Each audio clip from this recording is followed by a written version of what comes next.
Monday the 13th of April 2013.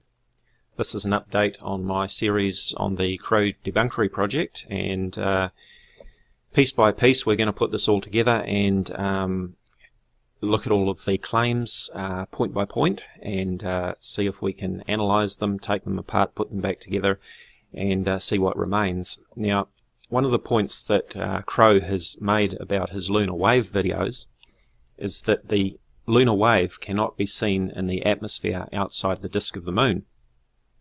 In other words, it is confined to the moon, according to Crrow. Now, according to Crrow, this is absolute proof that it is not atmospheric, as I claim it is, but is in fact local to the moon. Well, we're going to test that little theory in this video, and hopefully later on what I'll do is I'll edit together all these little video clips that I've been making. I'll put them together into one longer video so that we can have one all-in-all video with all of the facts included. So what we're going to do is we're going to do some tests on this to see if Crrow's reasoning is correct, and unfortunately for Crrow, he claims that he's a researcher, he claims that he provides his proof, but unfortunately he doesn't know how to do the science. Now, one of the things that you do in science is to have a control, and a control is a test example, and fortunately, thanks to Crosswind, who sent me the two clips of his lunar wave video, we have a couple of controls, and we're going to use those controls and do a little test on them. So here are the two clips that were sent to me by Crosswind, these two clips here, and I'm going to open them up in VLC Media Player.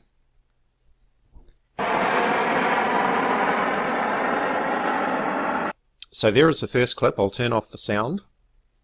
That was 5 seconds long, and we saw the plane flying across in front of the moon. Okay, pretty quick. Now, following that, when we slow this clip down, and you would have seen this clip in my previous videos slowed down, we see a very distinct lunar wave crossing from left to right. You can see that especially when it's zoomed up and slowed down. Now, we know that this lunar wave is in fact caused by the aircraft that was passing by, which means that it is atmospheric refraction. In fact, I can still see the bulge on the moon here and down here from where this wave is. It cuts across here. Hopefully you can see that if you've got the video set to full HD 720p when you're viewing and watching a full screen, hopefully or preferably in a darkened room.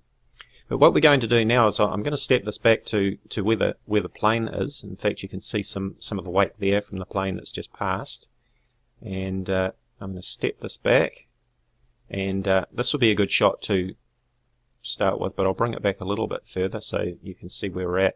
Now I'm going to step this through frame by frame so you can see the plane coming into view. There is one of its engines. There's two of its engines in view. There is the leading edge of the wing, and I'm going to pause it here. Okay, so we can see this wake that has been created by the air disturbance of the wing and the engines. We've got an engine here and an engine here, and you can see the exhaust here from the engines.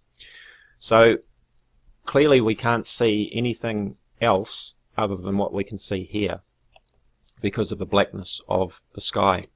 So what I'm going to do is I'm going to right click on VLC, I'm going to go down to Tools, and I'm going to go down to Effects and Filters and open up the video effects, and then I'm going to select Image Adjust, and you can see already that that's had an effect, and we can adjust the brightness, the contrast, the hue, the saturation, the gamma. I'll leave the sharpening and all of this alone, but you'll be able to see that as I adjust the brightness, that the only thing that we can see there is what we can see immediately here because of the illumination of the moon providing a backlight. So now remember that the moon is half of 1 degree across in angular size. Half of 1 degree is 30 arc minutes. So we're just talking about a few arc minutes of angular separation for this atmospheric distortion that we're seeing here. It's tiny. So let me play with these controls. That's the hue. That's not doing very much for me. But we'll adjust the brightness, and we'll adjust the contrast, and that has a similar sort of effect.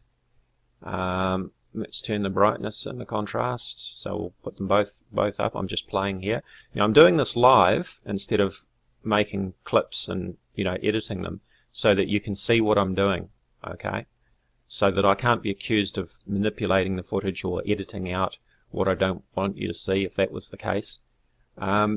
It's all here. In fact, you know, you could probably go to Crosswind's video and record it or download it or whatever, and play with the clips yourself. But this is a control test, as I say. This is what science is all about. Crrow claims that he's done his research and that he's done his tests, and that this is absolute proof that the lunar wave is real, because you can only see the lunar wave on the moon, according to Crrow. You can't see it in the atmosphere. Well, here is a plane crossing the moon. We can see its wing there. We can see the distortion from the engine. Clearly this is atmospheric, but we can't see it in the blackness of space. Why is that? Because there is no light from the sky, being nighttime. There's no light to illuminate that refraction.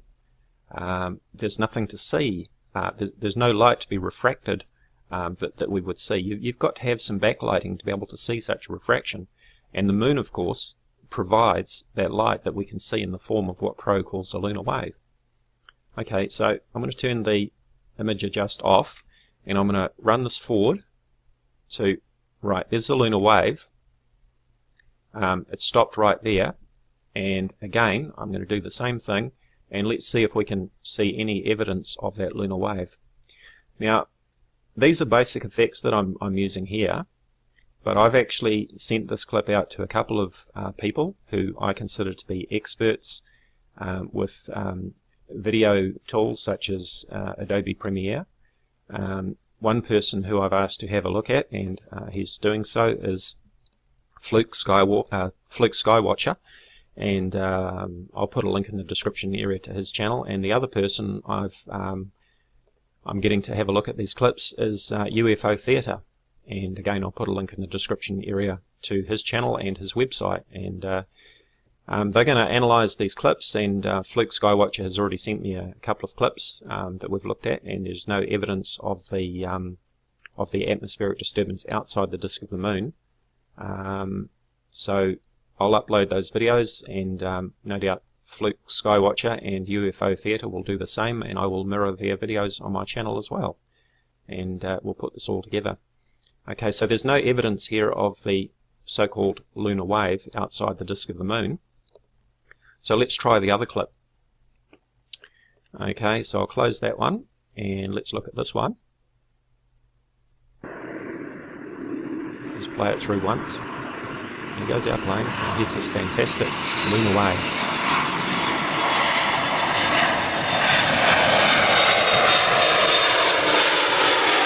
Okay, so I'll turn the sound off on that one, and I'll play it through again.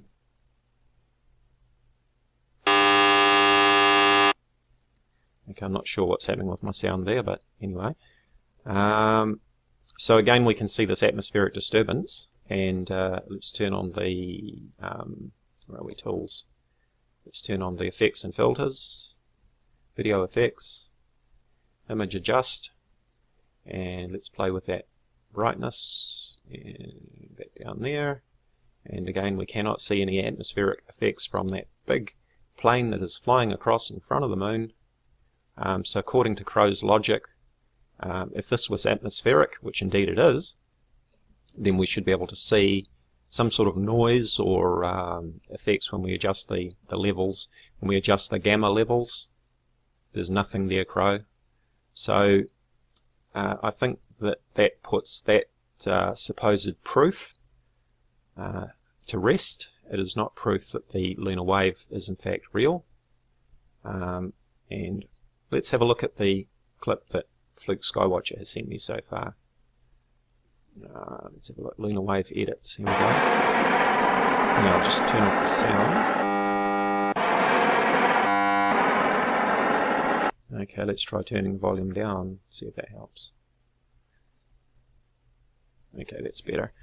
So these are the clips that Fluke Skywatcher has analyzed for me with his Adobe Premiere video editing software, and he's adjusted the levels, and as you can see, with different filters applied and so on, we basically get the same result, that we cannot see the atmospheric effects of the aircraft passing by, other than what we see very close to the moon because of the illumination of the moon. And again, we're talking about a slight fraction of a degree away from the moon. So there we have it. Is proof that Crrow777's so-called proof that the lunar wave is real is not proof at all. When we apply this to a control test of aircraft flying across in front of the moon, we cannot see any evidence of the atmospheric disturbance from the aircraft or the lunar wave outside the disk of the moon beyond a few arc seconds, which is a slight fraction of 1 degree. So again, as I say, I will edit these clips together into one great big video so that all of the evidence is presented together, but the story's not done by a long shot. There's still a lot of claims and counterclaims to look at, and I'm still waiting for Crrow to send me that audio recording of our Skype conversation. In fact, I'm going to put up a count-up clock timer from when I first uploaded that video about our Skype conversation to show the elapsed time since I requested that recording from Crrow. So stay tuned, there'll be further on this, and as always, do check out my Facebook discussion page, Voices of Reason to Explain X or Vortex. You'll find a link in the description area. Thank you for watching. Hello YouTube, this is Dazza the Cameraman. Today is Monday the 13th of April 2013. This is an update on my series on the Crrow debunkery project, and piece by piece we're going to put this all together and look at all of the claims point by point and see if we can analyze them, take them apart, put them back together, and see what remains. Now, one of the points that Crrow has made about his lunar wave videos is that the lunar wave cannot be seen in the atmosphere outside the disk of the moon. In other words, it is confined to the moon, according to Crrow. Now, according to Crrow, this is absolute proof that it is not atmospheric, as I claim it is, but is in fact local to the moon. Well, we're going to test that little theory in this video, and hopefully later on what I'll do is I'll edit together all these little video clips that I've been making. I'll put them together into one longer video so that we can have one all-in-all video with all of the facts included. So what we're going to do is we're going to do some tests on this to see if Crrow's reasoning is correct, and unfortunately for Crrow, he claims that he's a researcher, he claims that he provides his proof, but unfortunately he doesn't know how to do the science. Now, one of the things that you do in science is to have a control, and a control is a test example, and fortunately, thanks to Crosswind, who sent me the 2 clips of his lunar wave video, we have a couple of controls, and we're going to use those controls and do a little test